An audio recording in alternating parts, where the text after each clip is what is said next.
This session with Jason Moore, we will discuss, the historical roots of the current ecological crisis, which is intertwined with the story of capitalism. I think that's particularly the focus of Jason.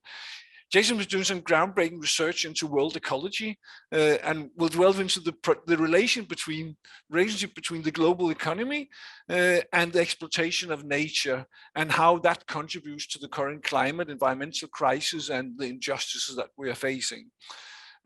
Jason, trying to introduce you, been looking into your curriculum. A distinguished scholar and expert in the fields of environmental history, historical geography, and sociology, and have been looking at the historical roots of the climate crisis that we're facing. You're leading some research networks and collectives on world ecology. But what I find fascinating, the things that I've been looking at, what you've been doing, is your groundbreaking book on called Anthropocene or Capitalocene. I'm not sure I could pronounce it right. Is the current state of the planet, is that anthropocene? Is it human made or is it capital made? Is nature history and the crisis of capitalism, is the book called. And you're contributed to this discussion between the new economy, the climate crisis, and we're looking extremely much forward to hear your presentation and your perspectives on this. For all of you, this talk, there'll be, Jason will have 25-30 minutes of presentation. You have a few slides. We will afterwards have a Q&A session where you can provide your comments, your questions in the chat, or you can ask for the floor and present your comments. Or your questions. I will be hard on if you derail on the topics, and remember, we like to have perspectives but more comments and not long talks, but we'll come to that in the Q&A session.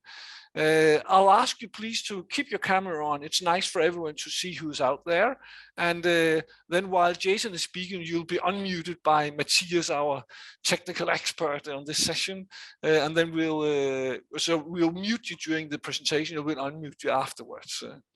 But Jason, over to you, please, and thank you very much for being with us this afternoon. Perfect. Thank you so much, Lars, and thank you so much, Matthias, for the invitation. Bear with my slow computer as it does its thing. There we go. Let's hope. All right, now we're in business. So we're going to cover a lot of ground here. It is a non-linear talk, so we will circle through various themes. If you miss something or something looks significant and interesting to you, you want to follow up in a question, please do so. So let's begin by asking the most basic question that all of us have asked or talked about with our friends. Why is it easier to imagine the end of the world than to imagine the end of capitalism? Well, first of all, let's go over some of the obvious. The Holocene, that long period of unusual climate stability, which began sometime around 11,700 years ago, is now coming to an end. The Holocene itself and the relatively stable carbon dioxide concentrations in the atmosphere until the end of the 19th century, that is, were not an abstract product of man-nature demographic Malthusian dynamics. Indeed, as Ruddiman has shown in the famous early anthropogenic hypothesis, the invention of agriculture served as an Archimedean lever, if you will, for atmospheric carbonization and stabilizing the Holocene, an interglacial period, that is between glacial maxima, an interglacial period at this fairly high CO2 concentration level that prevented what had happened before, which was a rapid revision to or advance to a new ice age. Now, here's the punchline, that when we say agriculture, we are talking about class society. The more that class societies have elaborated and developed over the long durée of human civilization, the more that we see tendencies that are increasingly activated during capitalism. We see tendencies towards atmospheric carbonization. That has, in fact, stabilized Holocene climate until now. But that's not the story that we get. And we have to confront the neo-Malthusian imaginary from the beginning if we want to advance a politics of planetary justice. The Anthropocene baby will not do it for us. It is not some big white baby on top of the planet sucking down all the Earth's resources. This is misleading, it is false, and it is demobilizing. It is, in short, an essential pillar of bourgeois hegemony in the world today. We are destroying the Earth. Climate change is anthropogenic, made by humans. Now, at one level, there's a reasonableness to it, but most of the reasonableness, apparent reasonableness, comes from the ideology of Malthusianism, and indeed even before Malthus, of a civilizing project that posited man against nature. And let me just telegraph ahead that nature always included the vast majority of humankind, that nature was the zone to which the female and pigmented majority of humankind were relocated during the rise of capitalism. Don't worry, we'll come back to that, but suffice it to say, nature is not only the most complex word in the language, it's also, in the modern world, the most dangerous. And so what we want to realize from the outset is that humanity is not a human enterprise, as the Anthropocene likes to say. It is not a historical agent. Groups of humans are historical agents in the web of life. Financial institutions, empires, classes, family forms, human collectivities, which might be equal or starkly unequal, as we know today with the climate class divide. There are concrete specific agents of climate crisis and environmental change. We want to keep this in mind as we say goodbye to the Holocene. And hello, well, to what? Well, certainly not to the Anthropocene, the age of man.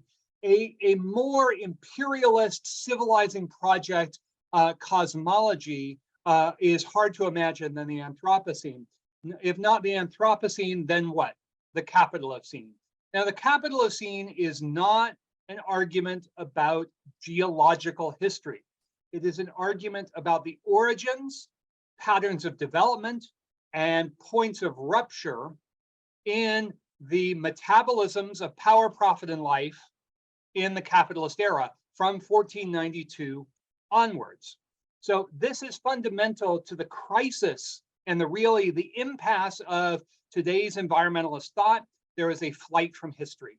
A planetary justice begins with history. It grasps the present crisis as a historical turning point, and we understand through a long-term and also cyclical analysis of power, profit, and life what is genuinely new in the present crisis. So is this an epochal crisis of capitalism? I think so, but the only way that we can make that argument is on the basis of actually existing history. So much of the knowledge coming out of the universities, both mainstream and also so-called critical, is engaged in a flight from history, even when they deal with the past. You can deal with the past and identify things that happened, but that's not the same as history. This is what the Capitalocene thesis insists upon, that there is a fundamentally historical character to the present crisis. And that is also a fundamentally hopeful outlook. It is a necessary antidote to the neoliberal and bourgeois climate doomism that has spread over much of even the environmentalist left. So and we need to confront this at the beginning, we need to identify the specific historical agents behind the climate crisis. As I like to say, we know who is responsible for the climate crisis. They have names and addresses, they have bank accounts, and they can and should be held to account for their crimes against planetary life. So here we see capitalogenic climate change. Does this mean it's all driven by economics? No, emphatically no. And I'll touch on this in just a moment. The Capitalocene thesis is in fact a critique of economic reductionism, which is shared, which is to say it insists that today's disastrous state of affairs is not only pushed forward by an abstract economic logic, which I would say is capital accumulation and not growth. Growth is a very mushy and easily fetishized. It's capital accumulation that has and depends upon a real political, class, and geopolitical set of forces to create good business environments. Here is just what we know already, that the climate crisis has been driven forth by the imperialist countries over the past 2 centuries. These are just snapshots into a bigger picture.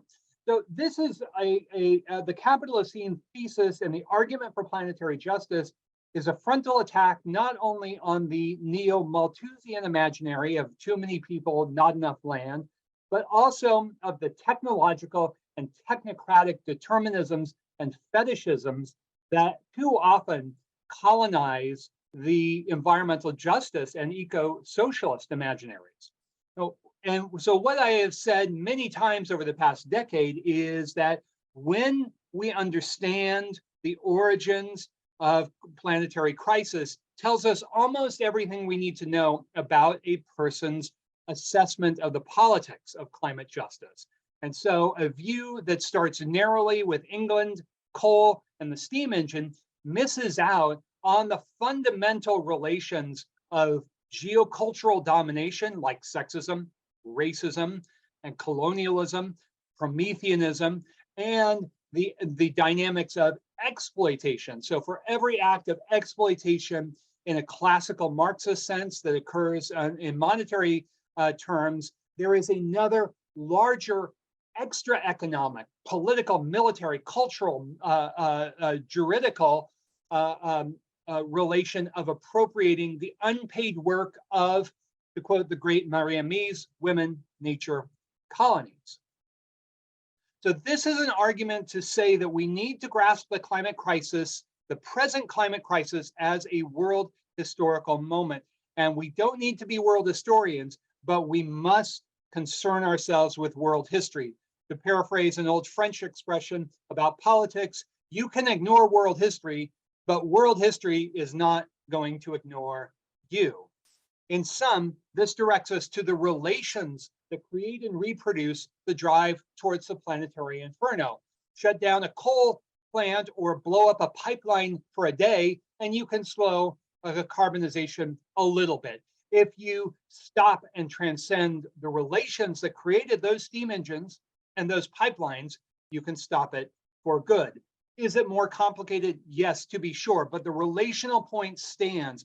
Technologies and resources become historically through definite relations of class and empire and science.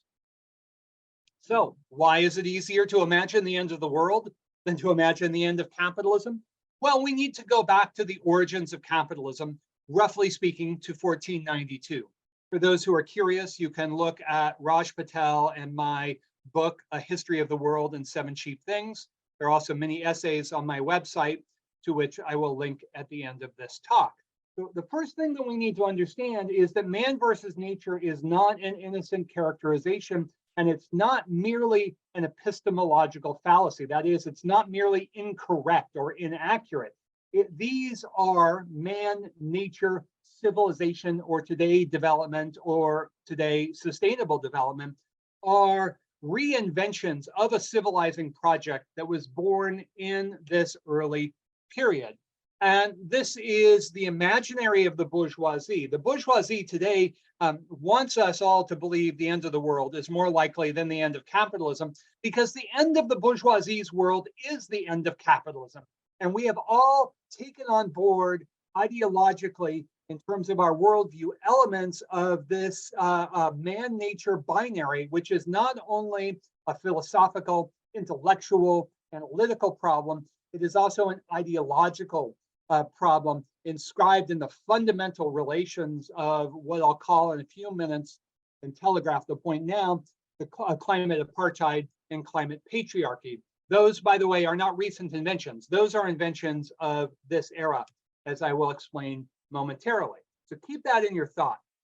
Now, in order to make sense of what's going on today, we also need to map the history of environmentalism, mainstream environmentalism, and the military industrial complex from Earthrise. This is the iconic photo from 1968.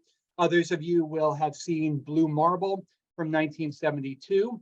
These were intimately related to a geocultural neoliberal project that we call environmentalism. If this is the first time you're seeing this image from Pogo, it's very, very important. The Pogo cartoon was America's most popular cartoon strip after World War II. This is one of the iconic images from the first Earth Day in 1970. And you can see what Pogo is saying. We've met the enemy and he is us. We're all to blame, says Pogo, because people pollute and people can stop pollution, to quote the great advertising campaign in the United States during this period. This fed into the resurrection of a Malthusian imaginary that was explicitly environmentalist. For those who have studied a little bit, you might know Paul Ehrlich, the population bomb, or Garrett Hardin, the widely known eugenicist on the tragedy of the commons. And basically, what Malthus is saying is that it is natural law that the poor be poor, the rich be rich, and if we try to help the poor, we are going to be violating natural law. Now, why is it easier to imagine the end of the world than the end of capitalism? Because our historical imaginations have been actively suppressed. And in the universities, in environmentalist groups, we will not be exposed to this essential insight, which is at moments of significant, unfavorable climate change over the past 3,000 years or so, there have been massive political crises of the ruling classes. Here we can see clockwise from the upper left, a painting of the Grand Jacquerie in France in the 1350s, of the Haitian Revolution, 1791, of the Goths crossing the Danube River in 376. What do all of these have in common? Significant moments of climate change. And I can't go into all of those, but I will point out that the first two on the top are related to the beginning and the end of the Little Ice Age, roughly between 1300 and 1850, which was the coldest period over the past 8,000 years. The Goths crossing the Danube, the phase of what is now called the migration period, used to be called the barbarian invasions, was related to the most severe drought in Eurasia over the past 2,000 years. We want to keep that in mind. And we want to keep that in mind because we are told again and again that climate and class is practically a thought crime. What we want, say the ruling classes, is for you to think in terms of man against nature. This is fundamental to the emergence of mass environmentalism, what I will call the environmentalism of the rich. By the way, this was challenged from the beginning by environmental justice movements, by working class environmentalisms. Those are the counter tendency to the dominant tendency of the environmentalism of the rich. And we want to keep in mind, especially, and I was just saying before we began, that the age of climate wars has begun. In my view, it began right around 2000 with the dramatic and brutal reassertion of American unipolar ambitions on a world scale and an unprecedented wave of military interventionism. That becomes very important when we think about climate justice today, because the origins of the environmentalism of the rich in the rich countries from the first Earth Day coincided with the invasion of Cambodia and Laos 1 week after the first Earth Day in 1970. So we are at this moment where we are constantly reminded in mainstream news outlets. I think of The Guardian in the English-speaking world, that really beats the drum that this is a man versus nature problem and not a capital class and empire in the web of life problem. Now, it's very significant that we begin to reckon with man and nature and climate doomism. Climate doomism comes out of environmental doomism, which has a very long history. Its modern history comes from first a pamphlet written by Hugh Moore, no relation, and then Paul Ehrlich, called The Population Bomb. There were two different, one was a pamphlet, one was a book, but the connection was to the bomb, nuclear apocalypse, which actually does threaten the end of the world here we have former Nazi, then after that in the employ of the military-industrial complex of the U.S., Werner von Braun, showing off his spaceship for a Disney special in the 1950s. Its initial purpose when he proposed it to the Truman administration in 1949 was to drop atomic bombs on the Soviet Union before, they got their bombs. But out of this dynamic, and it's too much for me to recapitulate the history, we want to understand that the emergence of planetary management models under various forms of systems dynamics and systems theory models, plus cybernetics. And there's a more nuanced history. Paul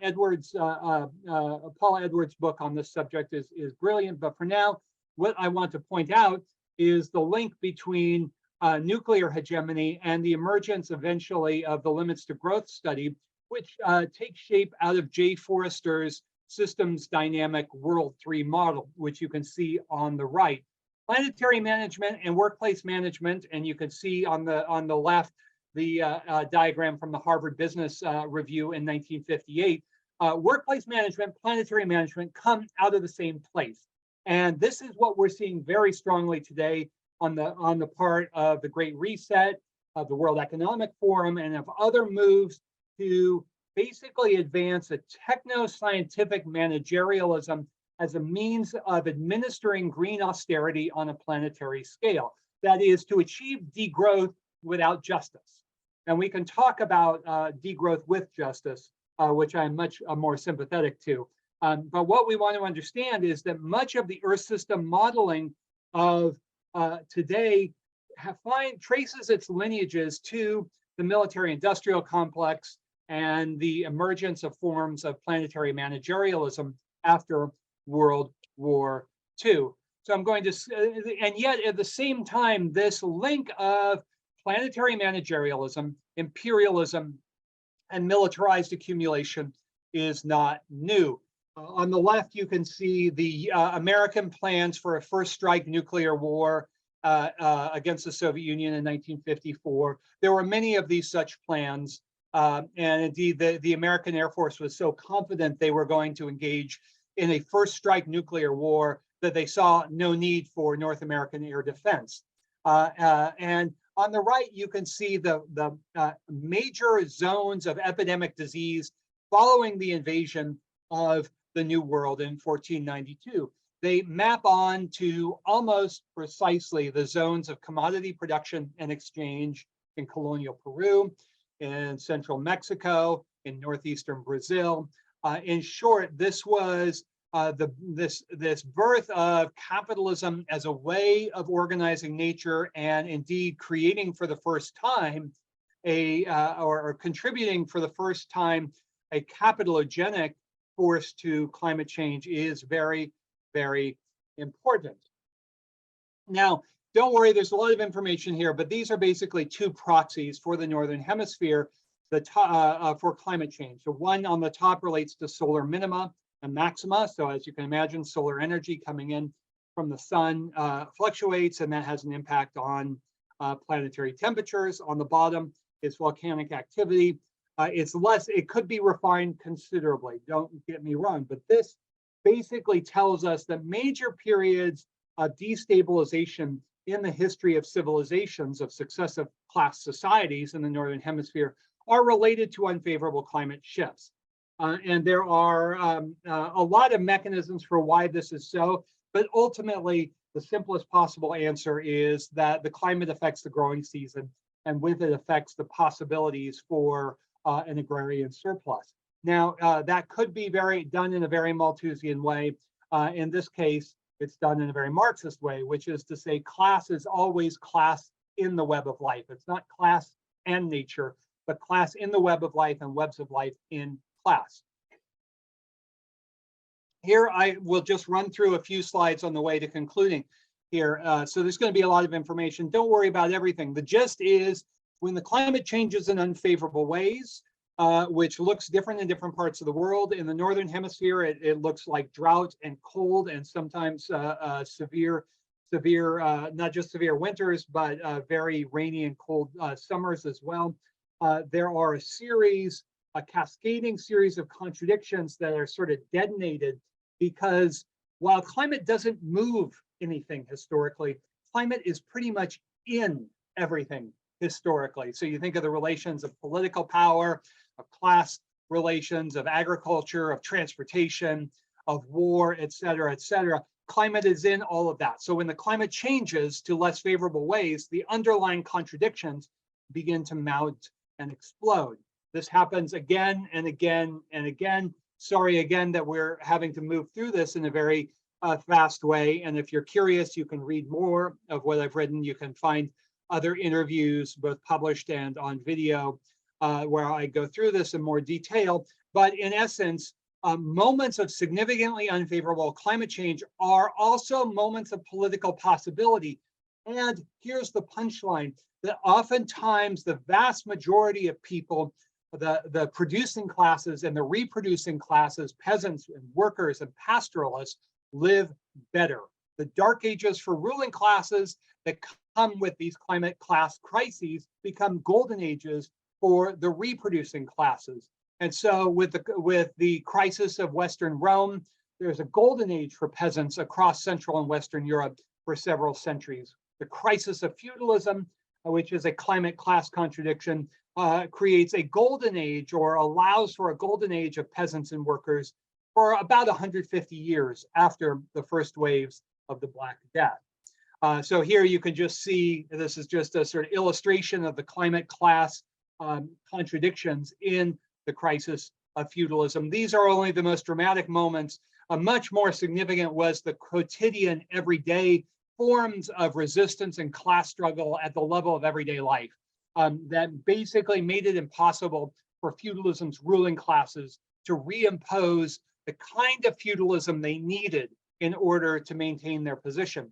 To make a long story short, they lost the class struggle, and the fix to the problem was not a restoration of feudalism. It was the invasion of the New World and the beginnings of a capitalist world ecology through this kind of dynamic here.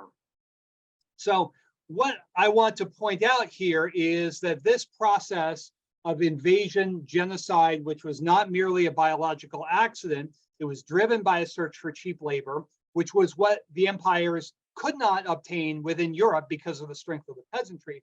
They had to go to the Americas. Once they did that, they could bounce back to Europe and engage in the gendered counter-revolution of the 16th and 17th century, which was necessary to fix the underproduction of labor power in Western Europe at a moment of capitalogenic climate crisis. So all of this talk that humans just recently became a geological force, that's flatly false. And the idea that capitalism only became a geological force after World War II is also flatly incorrect. It is correct to say there was a massive transformation at various points. I would say at 1830, I would say again in the late 19th century, and then I would say once more after World War II. We can go into the nitty gritty of this, but in short, the climate crisis to which the conquest of the Americas contributes through the New World genocides leads to a climate fix strategy that is with us today. And that is the capital-ogenic, made by capital, the capital-ogenic trinity of the climate class divide, climate apartheid, and climate patriarchy. These are not equal moments, but mutually formative ideological and material class elements of the world that has been created by capital, by the forces of capital. One of the points of this is that a movement for planetary justice must form a solidarity within a diversity. It is not enough to insist on the old verities of wage labor and class formalism that some Marxists and socialists have recently espoused. A dynamic of class solidarity must proceed, in my view, from how capitalism exploits working classes through the money form and appropriates the unpaid work and energy of humans and the rest of nature. So for every proletarian moment or semi-proletarian moment, there must be a femitarian and biotarian moment of providing unpaid work. Why? Because capitalism is profoundly and colossally destructive of its own sources of renewal. This is what Nancy Fraser calls cannibal capitalism. It has a much longer history than she indicates. And as we can see from the genocides of the New World, that capitalism is profoundly expensive to work. It's profoundly inefficient in terms of human and extra-human well-being and sustainability, and yet it must locate ever new sources of cheap labor, food, energy, raw materials on the frontiers. So in short, this is a story that says we have to understand the Industrial Revolution story, the fossil capital story, as partial moments of a longer run history of empire, capital, and class in the web of life, and the specific ways that capitalism has saved itself, not once, but many times over. How has it saved itself? It has gone to the frontier to find new sources of unpaid work to feed into the vortex of capital accumulation. That unpaid work, just to underline the point, is human and extra-human. For every proletariat, there must be a biotariat and a femitariat. And so I'm going to zip ahead here because I want us to have lots of time for conversation. This is a way of saying that we need to look very, very closely at the long-term historical geographical relations of domination and exploitation, racism, sexism, Prometheanism, other forms of extra economic domination as they entwine and fit together with the production of surplus value, the exploitation of working classes, the circuit of capital, the investment and reinvestment crises.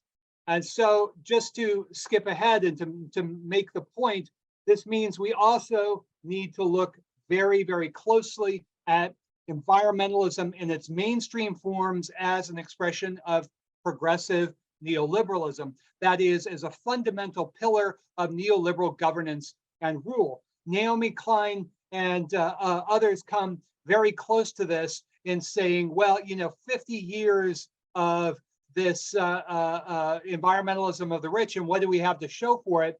Failure after failure after failure. At some point, we need to ask if environmentalism was in fact built and designed to do exactly what it has done to enable business as usual to continue. So what is the alternative? In my view, it must be capacious, and the alternative must be a mode of conversation and synthesis. And I'm going to end here. When I say capitalism is a world ecology, that's not the ecology of the world. It says that we need to understand that the so-called social moments of power, equality and inequality, justice and injustice are always interpenetrated with and within webs of life. That human social relations of domination and liberation are always unfolding through and within webs of life. Those webs of life are not only shaped by human social relations, they're also products of those social relations are also products of webs of life. So when I call for a biotarian, a femitarian socialism, I am saying that we need a form of planetary justice that understands how capital, domination, and the nexus of paid and unpaid work, of human and extra-human work fit together, and to assess in an ongoing comradely way the possibilities for solidarity. This is necessary if we are to avoid the mindset of the planetary manager, to see nature as something external, something to be managed, dominated, controlled. Indeed, we must move in the other direction to see webs of life as fundamentally comrades in arms in a struggle for planetary justice. Thank you very much. Thank you, Jason. And I say, wow. I wondered whether, as a moderator, thought, do I have any questions? And I'm sure there's something for debate. And you trigger. You're pretty provocative, Jason, to come and thinking among progressive people, climate environmentalists like me. I would say I'm a climate warrior. I'm an environmentalist, and you say to a certain extent that we lost it as environmentalists. But just some things I noted. I don't know if that was for your Danish audience, that they said there was a revolt among peasants in the 1441 in Fyn and Jutland, which is based on the climate change. And as I understand and I really struggled. I mean, it's somewhat, a lot of this is new stuff. You say that a lot of, when you have seen significant climate changes, you also see rebellions or climate wars or class wars. That linkage, that's what you are finding when you look at the history of climate and revolts. That's super interesting. But this, just for clarification, I have two questions to begin with, and please encourage the rest of you to also raise your hand or write in the chat your questions. But two questions for clarifications. I mean, as a climate activist, I mean, I look at the carbon emissions, and they have escalated over the last 70 years or so. But you say it all started, and that's when you look at the carbon, that's pretty clear. But you say it's because you want to look at the relations and the system that generates the climate crisis. But I believe you still agree that the climate crisis is only recent, or relatively recent in a long historical perspective. That's one question. The other question, that is when you say, to a certain extent, you say that we're all wrong in the environmental climate movement as long as we don't engage in these relations, identify these deep systemic causes of the crisis that we're facing. I'll please ask you to briefly elaborate on it, because at least this, to me, this is new and I'm provoked. Outstanding questions, Lars. Yes, of course, today's crisis is qualitatively different. It is indeed the end of the Holocene, this 11,700-year period of relative climate stability. From that, I think we want to be wary of the doomist and state of emergency, existential threat discourse that has begun to circulate, including with the support of many environmentalists. That's a discourse, and this is not a controversial statement, that's a discourse that favors the political right, and it favors authoritarianism. The real danger is, or one of the real dangers, not the only one, is that that existential threat and state of emergency discourse will fuse with a kind of Davos-style Great Reset techno-scientific authoritarianism, where everything will be monitored, everything will be mapped, you will own nothing and enjoy it, to quote one of your countrymen, Lars. And there is a real danger there, because what the Anthropocene as a political discourse does is it says the problem is not political, it's technocratic and managerial and scientific, and that if only we hand over the reins of power to the expert scientific personnel and the expert technocrats, everything will be more or less okay. That is an extraordinarily anti-democratic proposition. And indeed, much of the Anthropocene discourse in particular resembles what the great anthropologist or political scientist, rather, James Ferguson calls an anti-politics machine. He was talking about development programs in the South. So there's that. Yes, it is different, and we cannot just assume that we need to hand over all manner of democratic control to the experts. Jason, can I interrupt you here? Absolutely. Because you also say, I'm a kind of a doomsday guy, I believe. I say we are fucked if we don't act now. We are beyond the edge of what's happening to our climate, and I'm using climate crisis. We deliberately have said in Oxfam, we use the word crisis and emergency and urgencies to underscore kind of the doomsday speak. But is that counterproductive? Is that what you say?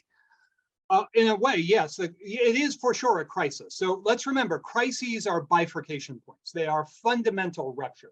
So when Earth system scientists, and let me say, I begin my best known book, Capitalism and the Web of Life, by citing Rockstrom and company.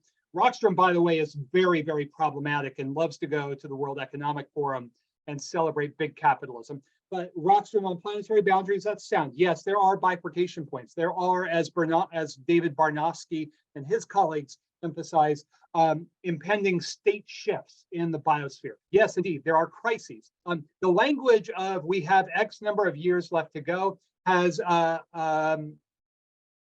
not yielded, I want to be diplomatic here, has not yielded the results one would wish. And I will wish to suggest that it's demobilizing. Because after, I've been hearing this for the last 20 years, but especially for the last 10, it does not seem to be an effective politics. And indeed, this was the discourse. Let's remember, this was the discourse of Paul and Anne Ehrlich and the population bomb. That, you know, even if we act now, hundreds of millions of people are going to die, but the planetary doom is coming. Doomism and fear mongering is demobilizing historically. And so we have to approach this on an empirical basis. So I'm not trying to say, oh, you know, all of that's wrong. The sense of urgency, yes, but the existential threat, we have 3 years, we have 5 years, we have 12 years. I think there's a question of whether or not that's an effective political mobilization discourse. And there's a question also of how much of that is actually holds, not in terms of, yes, fundamental and rapid and nonlinear changes in the web of life. I completely agree with that. But we also know that the capitalism itself is crisis dependent and tends to produce very nonlinear shifts in the other direction. So we need to challenge the fundamental structures of capitalism if we have any hope of dealing with the climate emergency. The danger is we end up with Rockstrom in that horrible interview that he did with The Guardian 2 years ago, where he says, oh, you know, tree huggers and frontier activists, yeah, that's fine, but really we only have 10 years, and so we need bankers and corporate executives.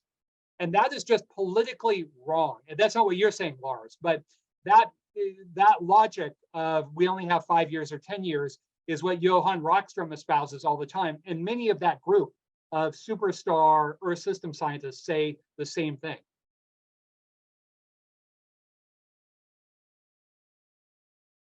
Oh, I lost you, Lars. Hold on. I can't hear you. Your mic. After the COVID crisis, I should have learned to unmute myself, but I still haven't. Thanks for your perspectives on that. We have a question here, which is, I mean, to a certain extent linked to what I asked. I mean, what should we do then? I mean, what should we as climate activists, if I even dare to call me that nowadays, then what should we be doing? What can we do? That's from Hannah. Well, I mean, it's hard to answer because there is what do we do tomorrow and next week? All right, so, and then there is what is the vision necessary to advance a politics of planetary justice? So let's be clear that lifestyle adjustments, the imperial mode of living discourse, which I know has influence in Central Europe, these are not left-wing democratic orientations. This is personal responsibility politics, which is again an orientation of the neoliberal right. Now, does that mean we don't have to look at our consciousness and our culture? Certainly we do, but we need to refuse the conceit of individualism, and we need to begin to, part of why I'm struggling, we need to begin to rethink what being a climate justice activist means. And I think too often it means creating a special problem called the climate crisis that is then separate from these other problems. And what I would suggest is that a politics of climate justice has to be historically sensitive. It has to be internationalist, which is the great weakness. You at Oxfam know this better than anyone else. And I was just praising Lars and Oxfam for its attention to global inequality in the climate crisis. So this does not apply to Oxfam at all. But many of the leading groups of the environmentalism of the rich are, frankly, friends of empire. And you see this with the German Greens, of course, who are the most bellicose of the German government at the time. And we want to look at the problems of global inequality is not just about class, not just about money, but about the longstanding structures of imperialism, development, the world color line, and globalizing patriarchy as a whole. So any effective strategy of climate justice is going to have to assert democratic control over investment.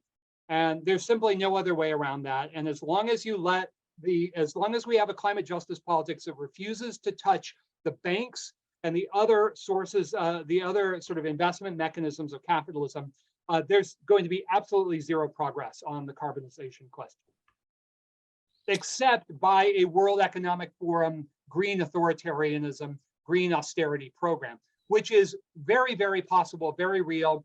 But it also confronts China's Belt and Road, which has an not equally, it has a very different approach to these things, not better or worse, but it has a very different orientation to this question. It refuses the conceit of green austerity, which means, and we already see this in the world right now, that the whole of the global South is basically aligned with China, India, Russia in a still a loose block, but very, very real block against a Euro-American condominium. So there are these two visions for what comes next after the present crisis or through the present crisis. Thanks, Jason. Jason, just a comment on that, on what you said. I mean, what you say is that we have to, it's not sufficient, maybe there's a neoliberal derailing to take on your personal responsibility. We are the problem. On the other hand, you could also argue that it's the strength of the climate movement is that you can actually act yourself and act on the systems as well. And that's a strong mobilizer, that you're able to also do something yourself in your daily life.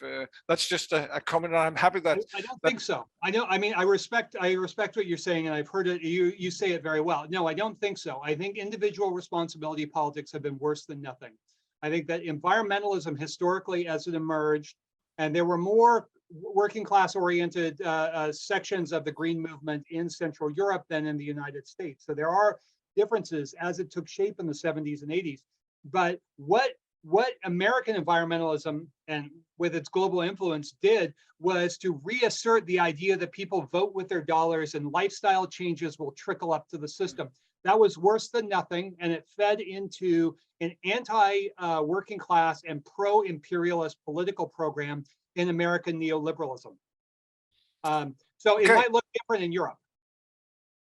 Yeah, and maybe it looks different from a mobilization discussion. That's maybe, you know, I'm derailing the discussion. There's a question here which I find super interesting. I mean, you have a long-term historical perspective on how do we achieve change. You have to look at the relations of the systemic causes of the crisis.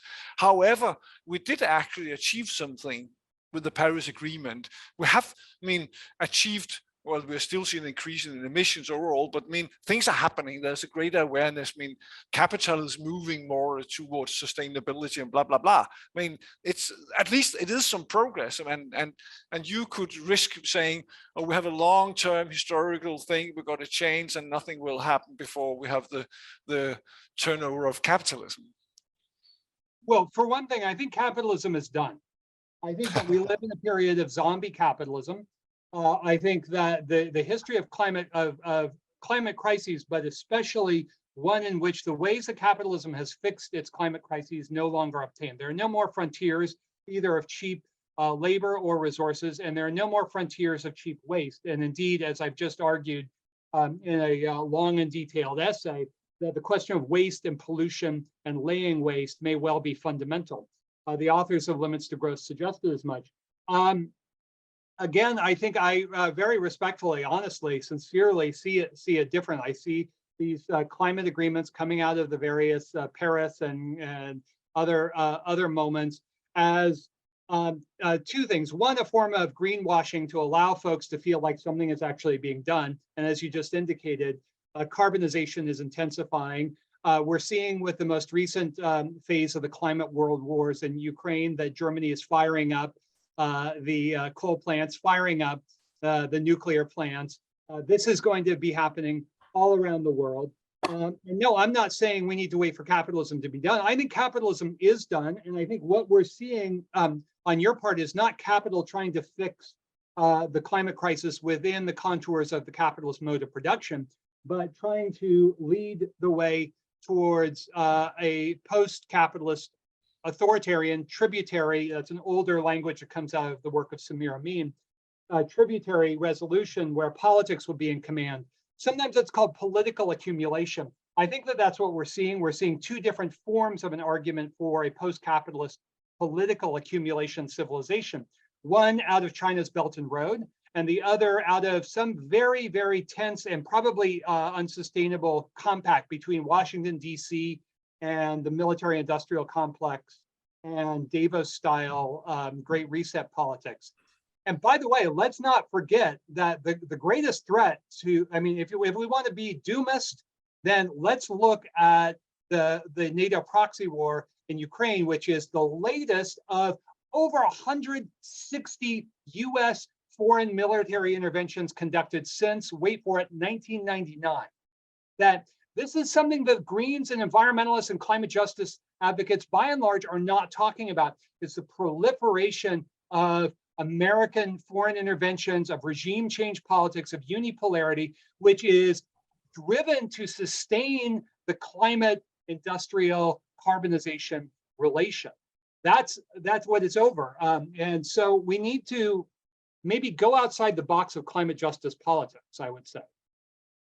That is maybe, as I hear you, Jason, that's maybe your main conclusion to a certain extent, that we can't see the climate crisis in isolation. But we have two comments here and two questions. I mean, the one is, I mean, in the global north, we have an overconsumption and way too large carbon footprint that we have to deal with. At the same time, as linked to the other question, I mean, how do we allow? I mean, we know that in many global southern countries, I mean, we need to have development which will come, if we don't change the model, will come with a significantly increased climate carbon emission. So how do we deal with this? On the one hand, our responsibility also to consider degrowth. I mean, we are part of these talks, are part of our discussion about should we consider degrowth, particularly in the global north with our imperial climate footprint as is presented in the question. On the other hand, the right to development, the right to end poverty and inequality in the global south. How do we deal with that in practical terms? In practical terms, we tell the European and American military industrial complexes and militaries to get the hell out of the global south. Look at what happened in Tanzania, where mysteriously the nationalist president, who is extremely popular, who expelled and nationalized key extractive corporations, was mysteriously disappeared and then sort of mysteriously had a heart attack. This is just one sign of countless military interventions in the global south. The climate justice, and not just climate justice activists, but just because this is the conversation here, we need to identify that there is a worldwide militarization of accumulation and of the climate crisis going on right now. If we want to promote a democratic approach to the climate crisis, the French, the British, the American, the Canadian armies, militaries, security forces need to get out of the global south. American special forces units, so think about commandos, SEAL Team 6, and countless other examples that you may have heard about, operate in, wait for it, 3/4 of the world's countries. 3/4, I didn't stutter. The US maintains 750 military bases overseas. Meanwhile, we have in Germany the greatest rearmament since the 1930s. And within the EU, we have not only on the racist fringe, civilizational and white supremacist discourse, but also we saw the head of the EU foreign policy establishment, Borrell, I think was his name, talking about how Europe is a garden and we need to protect it against the encroaching jungle. You had in Germany, Florenz Gaub, who used to work for NATO, saying the Russians might look like us, but in fact, they don't respect life in the way that we do. We need to put these pieces together to understand that those are part of the unfolding climate crisis. So I think part of what's happened in climate justice activist circles is this idea that the world economy operates according to economic laws, which it does, but they are enabled by militarized power. Wow, Jason, I still have 100 questions and continue this discussion. Lars, I apologize. I feel like I'm striking such a negative note here, but really here's what I think. We need this conversation that we're having. We and beyond us here today, we need to have some of these very uncomfortable conversations about uncomfortable topics, because I think the climate justice movement in particular has become too comfortable with its way of seeing the world. And there are so many elements of it that are so important, that are so correct. And yet we always have to look beyond the climate crisis. And so I've taken to talking about how do we move beyond climate justice. And if we can keep that in our conversations, I think that we can begin to move forward. This is super fascinating, Jason. I mean, what I take away, that's just my takeaway, I mean, is, yes, I mean, we came from environmentalism and climate, and we called it then climate justice, exactly to link it with the north-south and the horizontal justice within countries. But you take it a step further and not only, I mean, have a strong focus on the systemic causes of the relations, as you called it in your research, that creates the crisis, but also that we don't take in full the perspective of the capitalism and the power and how that drives it. So we have to take a broader perspective in as climate activists. We have to call it something new. I don't know what that will be. But Jason, I'll just ask Matthias. I mean, we will circulate or present the PowerPoints here. Is that possible? And maybe also some of the, I mean, there's a lot of things you presented here, Jason, which, I mean, if we could provide some links to some of the literature of Jason, is that possible, Matthias? Yeah, sure. We'll figure it out. Yeah, maybe we'll be on your website, or do we have the mails on people so we can? My website is easy. I will share with Matthias, but my website is jasonwmoore.com. Great. There were some of the slides I didn't really fully grasp the speed. I think that counts for further. But Jason, this was fantastic. I mean, maybe we just can continue after the rest have left. Now, this was wonderful. It's super thought-provoking and challenging. Really, it's challenging to, I mean, how we as climate activists, to me as Oxfam, I mean, how we deal with this. I believe to a certain extent, and thanks for the nice words, that our focus on climate billionaires and the link between wealthy people and emissions, that we are apart on the track, but you're taking us a few steps further, and that's fascinating and challenging. Thanks for that. Thank you, Lars. Thank you, Matthias. And thank you for all of you who participated, particularly those we can see your face, but also I suppose that most of the rest of you with a face I don't see. Thank you for being here, and wow, I'm challenged. Thanks for that. Have a nice evening.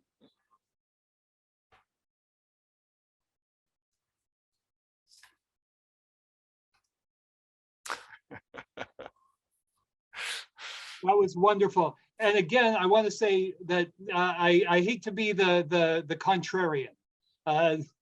Just say you're welcome to stay on board, the rest of you, if we continue 5-10 minutes more, if Jason has the time, because I'm not finished. But the work of Oxfam is, and for everyone who's listening, I was sharing with Lars before we began that the work of Oxfam is distinctive and fundamental because Oxfam is willing to identify global inequality and global responsibility based on income categories as fundamental. Now, it can be tricky because like the question about overconsumption, for instance, if you come to look at the United States, about a third of the American population cannot afford an emergency of $400 or more. There is effectively no meaningful kind of health insurance for about a third of the population. The United States has to be understood, in my view, as a kind of richer version of Brazil, with a fairly small, affluent, upper 20% of the population, and then a very precarious bottom 30-40%, and then what a working class in the middle that is very precarious still. And that when we trade in these discourses of overconsumption, we need to attend to what's going on in different social formations. So Denmark looks very different from the United States in this respect. And of course, there's serious inequality in Denmark, but if you go to downtown Copenhagen, you do not, correct me if I'm wrong, you do not see tent cities of homeless people. Or maybe you do now. But maybe, sorry, Jason, to interrupt. Jacob, you have an interesting question in the chat. Won't you raise that, please? If you can unmute. Where are you, Jacob? No, you're not. Yeah. There we are. Can you hear me? Yes. You were talking a lot about, of course, we know that Europeans and Americans have a military presence all over the world, and some of it is also to secure minerals from the global south to green transition and the greening of the economy in the European Union and in America.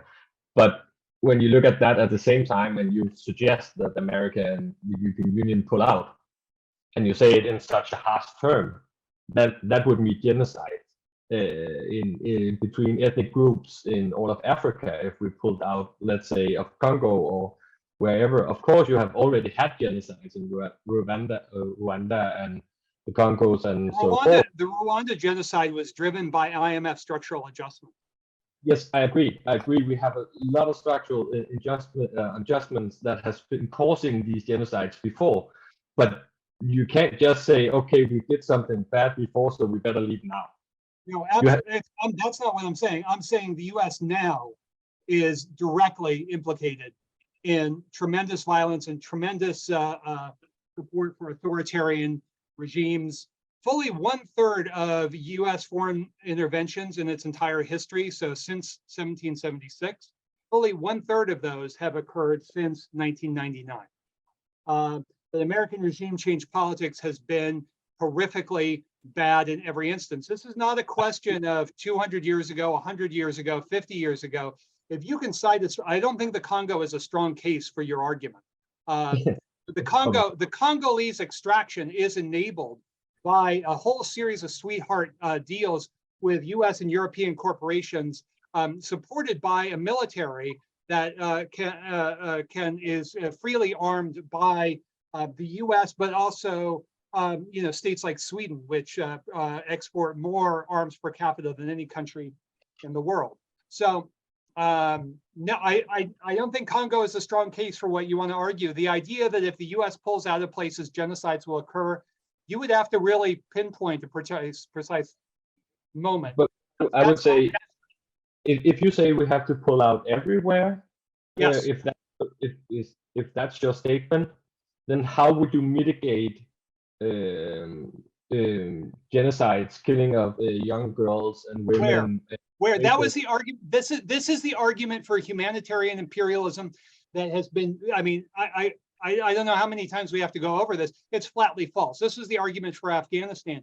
If the U.S. was concerned about women and girls in Afghanistan, they would have supported the nationalist communist regime in Afghanistan in 1978 and 1979, because that was, as we know, one of the fundamental pivots of the escalating contradictions in Afghanistan, where the communists wanted to educate women and girls there. But Jason, if I may, sorry to interrupt, Jason. I mean, to give some, well, to Jacob's questions. I mean, I think the concern is if we pull out, would there then emerge some clashes between ethnic groups, or would we see what would happen in? You could say what would happen in Mali, what would happen in Burkina Faso. I think. Look. I mean, first of all, let's get rid of the idea that the American presence anywhere is about preventing ethnic conflict. There's no empirical basis for that. I'm sorry. I mean, if you want to email me something, I'm willing to be persuaded empirically. But I studied this thing for 30 years so far, and I haven't seen this anywhere. Indeed, the opposite is almost always the case. And so this idea of humanity, this is this sort of premise of humanitarian imperialism, which has been preached since the wars in Yugoslavia all the way on. It has a longer history to it as well, as we can imagine. And this is, this was the pretext for the war in Libya. Libya was the Africa's most prosperous secular country, and now there are slave markets in Benghazi, thanks to the NATO U.S. military intervention. So this is, let's dispense with the notion that French, British, American imperial forces are somehow there to prevent violence against women or violence against ethnic minorities. I'm sorry, I don't see it. And again, send me the evidence for it, but I don't buy it. Well, I mean, I have to go. I have to go back home and get my dinner. And so I'll pull out, and maybe Matthias. I mean, you're the one managing the room. But again, Jason, thank you very much. Super fun. Thank you, Jason. It's a pleasure, Lars. And as Esme put in the chat, thanks for trying to get us to think outside the box and critically assess the powers at play. I think Well, you wouldn't. Thank you for that. You're very welcome. Thank you. I appreciate it. Good to meet you. Hi. Thank you. Thank you for everyone. Okay. And it was wonderful. I'm very honored to get a chance to talk with all of you. Thank you all for joining us today. See you next week when we engage with donut economics for business and how it can improve business models, make them more sustainable.